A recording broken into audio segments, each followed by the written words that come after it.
dulu kata Pak Syafi'i Ma'arif, ketika masih muda saya ingin mendirikan negara Islam, Mhm. gitu. Karena apa? Karena Indonesia masuk mayoritas Islam, masa Islam tidak bisa mengatur negara sendiri? Ini Itu kata Syafi'i Buya dulu Ma'arif. ya, Pak Kata Mahfud ya? Buya dulu. Ya. Gus Dur juga sama, Amin Rais juga kan dulu. Gus Dur itu dulu konon menghimpun apa mempengaruhi anak-anak pelajar persatuan pelajar Indonesia di Eropa itu untuk bagaimana kalau pulang umat Islam itu ya kuasai karena apa namanya politik itu menjadi kunci.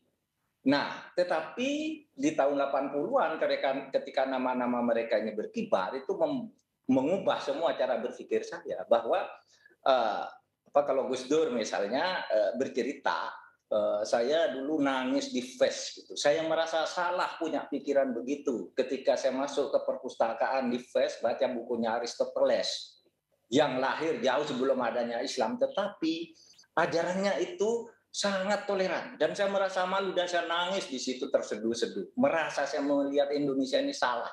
Itulah sebabnya kemudian ketika kembali ke Indonesia seperti Syafi'i Ma'arif, Gus Dur, kalau di apa di belahan timur banyaklah pejuang-pejuang dosen-dosen muda pada waktu itu yang baru pulang dari luar negeri itu memberi pencerahan Ya. kepada kita semua gitu.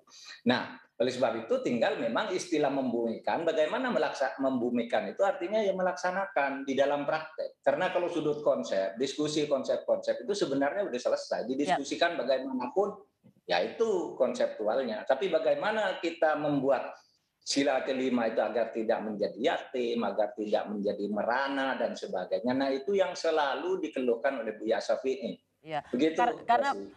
ya Prof Mahfud, karena saya selalu ingat apa yang dikatakan oleh Buya Syafi'i Ma'arif terkait Pancasila. Kita semua ngomongin Pancasila, tapi Ya. Buya menyindir kita semua dengan mengatakan Pancasila itu kata beliau adalah digaungkan di mulut, dimuliakan di tulisan, dimiskinkan di mulut.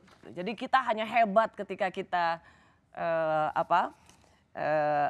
Digaungkan di mulut, dimuliakan di tulisan, tapi dimiskinkan di perbuatan. Jadi kita bisa ngomong hebat tentang Pancasila, tapi kemudian ketika itu terkait dengan apa yang kita lakukan, kita tidak melihat ada nilai-nilai Pancasila yang kita lakukan. Jadi membumikan Pancasila itu bagi Buya Syafi'i itu lebih ke arah praktekin dong, gitu ya Prof Mahfud Ya ya? betul. Praktekin, jangan hanya ngomong, dan itu sudah dipraktekkan ya oleh Buya Syafi'i.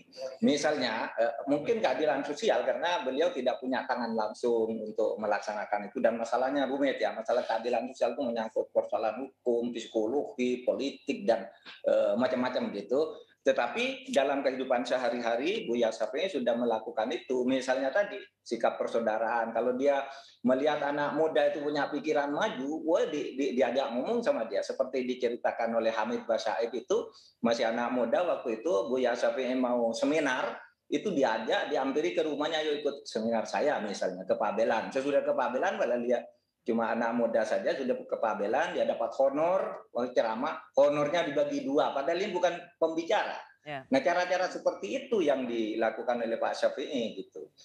Sampai saat-saat akhir hayatnya Ya. memang concern yang seperti itu luar biasa beliau Ya. tunjukkan kepada kita semua.